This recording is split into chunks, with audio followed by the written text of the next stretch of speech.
చాలా గొప్ప సినిమాకి నన్ను పిలిచి మాట్లాడమన్నందుకు నా జన్మ ధన్యంగా భావిస్తూ ఇంత గొప్ప సినిమా తీసినటువంటి నిర్మాత నారాయణ రెడ్డి గారికి, దర్శకుడు ఏటా గారికి, టెక్నీషియన్స్కి, మొత్తం అందరికీ, ముఖ్యంగా పాత్రికేయ మిత్రులకు, హే తమ్ముళ్ళరా మీరు మెయిన్ సక్సెస్ చేయాలి, శబాష్ మీకు.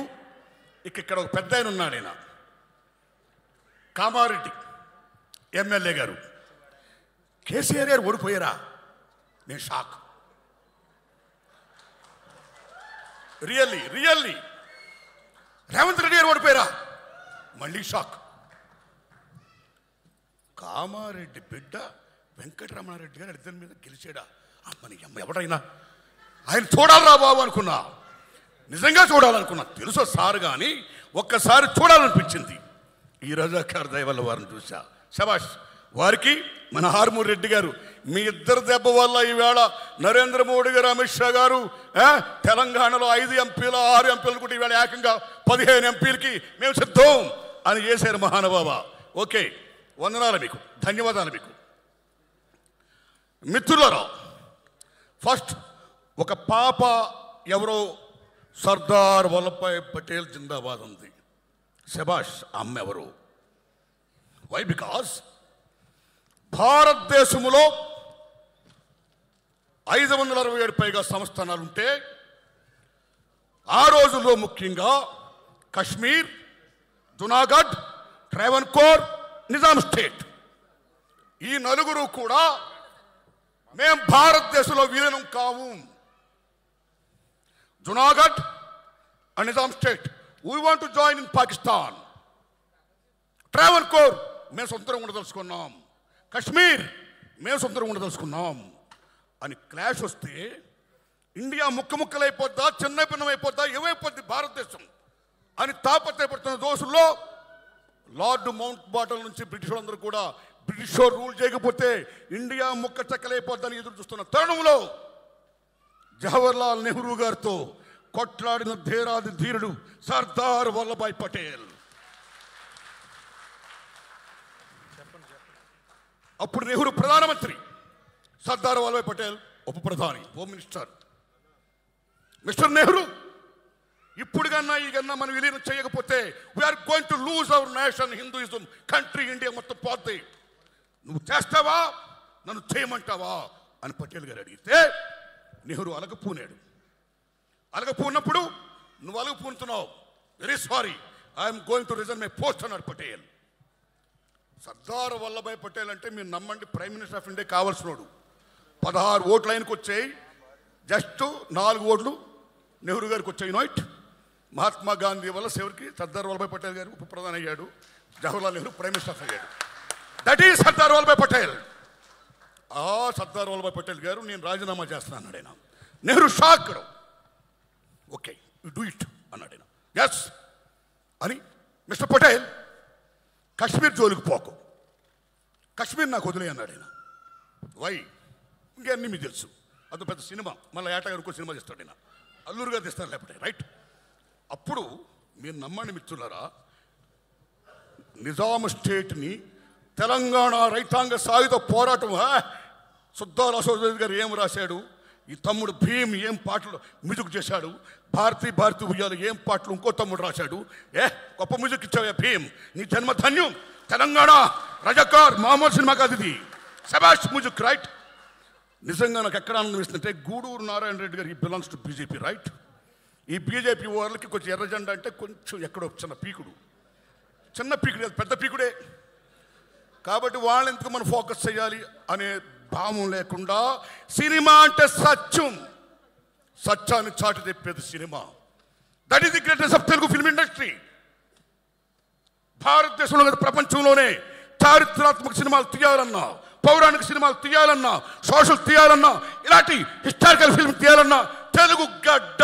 That is the greatest of Telugu. సత్యం జనాన్ని చెప్పడం. అందులో ఈవేళ గూడూరు నారాయణ రెడ్డి గారు ఈ రజాకార్ సినిమా తీయడం ఆషామాషి కాదు, నిజంగా గట్స్ కావాలి. అల్లూరు గారు అన్నట్టు, ఆ సొమ్మ అన్నట్టు నిజంగా గట్స్ కావాలి. వై గట్స్ ఎందుకు కావాలంటే, స్వతంత్రం వచ్చినాడైనా మీరు నమ్మండి, తెలంగాణ సెప్టెంబర్ 17ని విలీనం చేద్దామా, విమోచనం చేద్దామా, దినోత్సవాలు ఐక్యం చేద్దామని తాపత్రయపడుతున్న రోజుల్లో ఇవాళ బీజేపీ వాళ్ళు బ్రహ్మాండంగా ఏదో వాళ్ళు రూల్ చేస్తున్నారండి. అలాంటి రజాకార్ సినిమా ఇవాళ రావడం అనేది సత్యాన్ని జనాన్ని చెప్పడం. బికాస్ ఇందాక ఇంద్రరాజు గారు అన్నారు మంచి మాట, this not active Muslim film, right? సత్యం ఇది. But Muslim state Mir Osman Ali Khan, Kasim Razvi, Sardar Vallabhbhai Patel ముగ్గురు బ్రహ్మాండమైన యాక్టర్ని ఏటగారు పెట్టాడు. నేను శభాష్, అచ్చు అలాగే ఉన్నారు వాళ్ళు. శభాష్. Character fitness is most important, right? మీరు నమ్మండి మిత్రులారా, ఆనాడు తెలంగాణ రైతాంగ సాయుధ పోరాటం కానీ, వందే మత ఉద్యమం కానీ బీభత్సంగా సాగుతున్న రోజుల్లో మీర్ ఉస్మాన్ అలీ ఖాన్ ఈ షాక్డ్ నిజాం స్టేట్ అయిపోద్దు వాట్ డూ. ఇవాళ రెండు కళ్ళ సిద్ధాంతం అని మనం చెప్పుకుంటాము చూడండి. ఆ రోజుల్లోనే హిందువులు ముస్లింలు నాకు రెండు కళ్ళు అని he wants to rule Nizam state. కానీ ఎక్కడో షేక్ అవుతున్నాడు. He wants to save his Kingdom. దానికోసం అప్పుడు ఏం చేశాడంటే, ఈవేళ ఏ ఎంఐఎం ఉందో అది లాతూర్లో ముస్లిం ఫండమెంటలిస్ట్ ఓ ముస్లిం పెద్ద ఆయన ఏర్పాటు చేశాడు ఎంఐఎం పార్టీని. దానికి నాయకుడు ఎవరండి? మీర్ ఉస్మాన్ అలీ ఖాన్ కాదు, కసిం రజ్వీ. అప్పుడు నిజాం స్టేట్ అంటే తెలంగాణలో 12 జిల్లాలు, 8 జిల్లాలు, మహారాష్ట్ర 5 జిల్లాలు, కర్ణాటక 3 జిల్లాలు. This is Nizam state. అప్పుడు కసిం రజ్వీని పిలిపించి నా సామ్రాజ్యాన్ని నువ్వు కాపాడు, ఏం చేస్తావు చెయ్యన్నాడు ఆయన. అప్పుడు ఆయన రజాకార్ అనే ఒక సంస్థను ఏర్పాటు చేశాడు. What is the meaning of Razakar? Muslim మత సేవకుడు, ముస్లిం మత పరిరక్షకుడు. వీఆర్ ది పరిరక్షకాస్ ఆఫ్ ముస్లిమ్స్. ఇస్లాం స్టేట్ కావాలి అని రజాకార్ని మొత్తం సైన్యాన్ని ఏర్పాటు చేశాడు. They came from where? From Iran, Iraq, Pakistan, Afghanistan, Bihar, UP. ఈ ప్లేస్ నుంచి 2 లక్షల మంది రజాకారులు. అక్కడి నుంచి రజాకారులు ఏం చేశారు, ఏం వాగడాలు చేశారు. ఆ రోజుల్లో, ఆ 10 ఏళ్లలో ఈవేళ తెలంగాణ గుండెకని ఎలా గుణపాలతో గుచ్చారు, తెలంగాణ గుండెల మీద ఎలా కుంపట పేల్చారు, తెలంగాణ తెలని భాషని, సంస్కృతిని, సమస్తాన్ని కూడా ఎలా పిప్పు చేశారు అనేది మన తమ్ముడు ఆల్రెడీ సినిమాలో చూపించాడు. అలాంటి దశలో ఆ రజాకార వ్యవస్థ మీద ఎంతమంది మహానుభావులు త్యాగం చేస్తే, ఇందాక మనం మంచి మాట చెప్తారు గూడూరు నారాయణ రెడ్డి గారు, ఇది నిజంగా యాంటీ ముస్లిం ఫిల్మ్ కాదు, గుర్తు పెట్టుకోండి. ఆ రోజుల్లో కాసిం రజ్వీ మీద ప్రప్రదంగా అటాక్ ఇచ్చిన వీరాది వీరుడు, సూరాది సూర్యుడు, గ్రేట్ ఇంతియాజ్ పత్రిక editor and writer Shoebullah Khan. తాలో షోయబుల్లా ఖాన్, మిషన్ నిజాం మీర్ ఉస్మాన్ అలీ ఖాన్. హిందువులు ముస్లిం 2 కళ్ళు అంటావు, ఏది? హిందువులు చంపుడు పాడవేనా నీ 2 కళ్ళ సిద్ధాంతం? Mister Kasim Razvi, don't be like Muslim fundamentalist. మానవత్వంతో ఉండు. చూసుకోండి మిత్రులారా, అల్లాను పూజించే వాళ్ళు ఎవరో కూడా హిందూ దేవాలను కూర్చో రాముని పూజించరు. యేసుక్రీస్తుని పూజించి చర్చికి వెళ్ళేవారు ఎవరు క్రిస్టియన్స్ కూడా వచ్చి మన రాముడిని, ఈశ్వరుని, హిందూ దేవాలకు రారు. కానీ మన హిందువులు మాత్రం మన దేవుళ్ళు పూజించడమే కాదు, కనపడ్డ అల్లాకి వెళ్తారు దండం పెడతాం, దర్గాకి వెళ్తాం దండం పెడతాం, చర్చికి వెళ్తాం దండం పెడతాం, బుద్ధిస్ట్కి దండం పెడతాం. ఒక అల్లా, ఒక ముస్లిం, ఒక క్రిస్టియన్, ఒక వీడే కాదు, కనపడ్డ రాయికి, రప్పుకి, సమస్తానికి కూడా దండం పెట్టే, చెట్టుకి పుట్టుకి పెట్టే మత సహనం గల భారత మాత బిడ్డ హిందూ మతం. That is the greatest of Hindu మతం. ప్లీజ్ ప్లీజ్ తమ్ముళ్ళు, దిస్ ఇస్ నాట్ బీజేపీ అవుతాం, రైట్? తప్పు. ఇప్పటికే ఎన్నికల ఆంజనేయ స్వామితో జెండా పెట్టిస్తారు మీరు. రాముని జై శ్రీరామ్ అంటే రాముడు మీ అబ్బ సొత్తా, మన సొత్తా, అందరి సొత్తు రాముడు. ఇక్కడే మాట్లాడకండి ప్లీజ్. సారే జహాं से अच्छा అన్న మహమ్మద్ ఇక్బాల్ ఎవరు? ముస్లిం. ఆయన సారే జహాं से अच्छा హిందుస్థాన్ హమారా అన్నాడు, కానీ సారే జహాं अच्छा పాకిస్తాన్ హమారా Allah. That is Iqbal. Unite. జై హింద్ టైంలో సుభాష్ చంద్రబోస్ రెజిమెంట్కి నాయకుడైన ఒక ముస్లిం సోదరుడు, మీరు నమ్మండి మిత్రులరా, 1907లో పిళ్ళై గారు అన్న ఆయన కనుగొన్నాడు జై హింద్ అనే పదం పెట్టాలని. పిళ్ళై స్వతంత్ర సంగ్రామ పోరాట యోధుడు. 1940లో బోస్ రెజిమెంట్ అని పేరు పెడితే బాగుంటుందని చెప్పిన, జై హింద్ అంటే బాగుంటుందని చెప్పిన మహానుభావుడు ముస్లిం సోదరుడు. ఆయన జై హింద్ అనమాట, కానీ జై పాకిస్తాన్ అని మళ్ళా.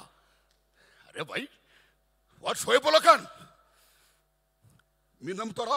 తెలంగాణ సాయుధ పోవడానికి 3 మూర్తులు డిసిషన్ తీసుకున్నారు యుద్ధం చేద్దామని. ఆ 3 మూర్తులు ఎవరో తెలుసా? రావి నారాయణ రెడ్డి, ఆటో Ramachandra Reddy, third one is Makhdoom Mohiuddin. That is Muslims, Hindu Muslim బాయ్ బాయ్. దిస్ ఫిల్మ్ బిలాంగ్స్ టు చరిత్ర. రజాకారులు మామూలు దుర్మార్గం చేయాల, బతుకమ్మలను ఆడించారు వ్యవస్థలను చేసి. ఆడించిన మీద పరమ దుర్మార్గంగా ఎక్కడ హిందూ దేవాలయాలు కనపడితే ముక్కలు చేసుకుంటూ పోయారు. నిజాం స్టేట్ కన్నా ఎగ్నిస్ట్కి వెళితే 4 కోశత్తలను చంపేశారు. చివరికి మీ ఆయనలు ఎక్కడ, మీ అన్నలు ఎక్కడ, మీ బాబులు ఎక్కడని చెప్పి పాలిస్తున్న బాలింతను కూడా వదలకుండా ఆ బాలింతల పాలు తీసుకుని కక్కించి పిండించి కాఫీ చేసుకుని తాగి బేబచ్చాలు చేసి వెళ్ళారు రజాకారులు. దుర్మార్గం దుర్మార్గం దుర్మార్గం. ఆ దుర్మార్గం అనేది చరిత్రకి జనాలు చెప్పడం గట్స్ కావాలి కాబట్టి ఆ గట్స్ చెప్పిన గూడూరు నారాయణ రెడ్డి గారికి నేను సెల్యూట్ చేస్తున్నాను. బికాస్ ఎవడైనా మతాన్ని పూజించుకోవచ్చండి, but don't be like fundamentalist. మత పిచ్చోని మనం కావద్దు. We're secularist, we're Indians. భారత మాతకి జై, రైట్? సో ఆ దశలో ఎంత గొప్ప సినిమా తీసినందుకు, ఇది మామూలు విషయంగా ఈ సినిమా రజాకార్ హోల్ హార్టెడ్లీ ఈ సినిమాని మొత్తం చూపించండి సార్. ఏ మతంలో ఉన్నా సరే ఫండమెంటలిజం ఉండకూడదు, అందరినీ సాధారణంగా మనం పూజించుకోవాలి. అల్లా ఏం చెప్పాడు? బెబ్బచ్చాలు చేయమన్నాడా? ఆదుకోమన్నాడు. రాముడు ఏం చెప్పాడు? చంపమన్నాడా? ఆదుకోమన్నాడు. అరే, వాట్ ఈస్ ది రిలిజియన్? మతం అంటే ఏంటి? What is the meaning of Hinduism? What is the Islamism, Muslimism? Ism అంటే మతం, మతం అంటే ఉద్దేశం. వాళ్ళు ఏం చెప్పారో ఆ ఉద్దేశాలు అందరం బాగుండాలని, అలా కోరుకోవాలని ఆ దశలో బాగా చరిత్రని ఇంత బాగా చెప్పినటువంటి తమ్ముడు ఏటా నారాయణ రెడ్డి గారికి, సారీ ఏటా సత్యనారాయణ గారికి, గట్స్గా తీసిన మహానుభావుడు గూడూరు నారాయణ రెడ్డి గారికి అందరికీ వందనాలు చెప్తూ, కె రాఘవేంద్రరావు గారు కాంపౌండ్ నుంచి pan India legend director Rajamouli గారు వచ్చారు. అంతవరకు అంతకుముందు కె విశ్వనాథ్ గారి శంకరాభరణంతో ప్రపంచంలో తెలుగు చలచిత్ర పరిశ్రమకు బావుట ఎగిరింది విత్ శంకరాభరణం. రాజమౌళి గారితో ఎగరడం కాదు, occupied it. But Rajamouli Oscar award, ఏం రాజమౌళి మజాకా. జేమ్స్ కెమెరాన్, స్టీవెన్ స్పిల్బర్గ్, వీళ్ళందరూ ఇవాళ Rajamouli I want do with you అని అంటారంటే ఎక్కడికి వెళ్ళిపోయాడు రాజమౌళి? శబాష్ శబాష్ శబాష్. అలాంటి రాజమౌళి తర్వాత మళ్ళా రాఘవేంద్ర శిష్యుడు ఏటా సత్యనారాయణ గారు. కాబట్టి రాజమౌళి గారు అంత గొప్పోడు కావాలని నేను కోరుకుంటున్నాను. Thanks a lot. ధన్యవాదం బ్రదర్, ధన్యవాదం. రైట్, అందరికీ నటించిన నటినటుకి, అందరికీ టెక్నీషియన్ మొత్తం అందరికీ, మీడియాకి మొత్తం అందరికీ, తమ్ముళ్ళు మీడియా మిత్రులరా, ఈ సినిమాని బ్రహ్మాండంగా ప్రమోట్ చేయండి, బ్రహ్మాండంగా ఆడాలి. అయ్యా గూడూరు నారాయణ రెడ్డి గారు ఒక ప్రెస్ మీట్ పెట్టండి. This the film the history of Telangana, not the film of Hinduism or Muslimism. My friends, we Indians, come and see the film and support it అని చెప్పండి మీరు. రైట్? నమస్కారం తమ్ముళ్ళరా, ధన్యవాదాలు మీకు. Thanks a lot. Thank you so much Narayanamurthy గారికి.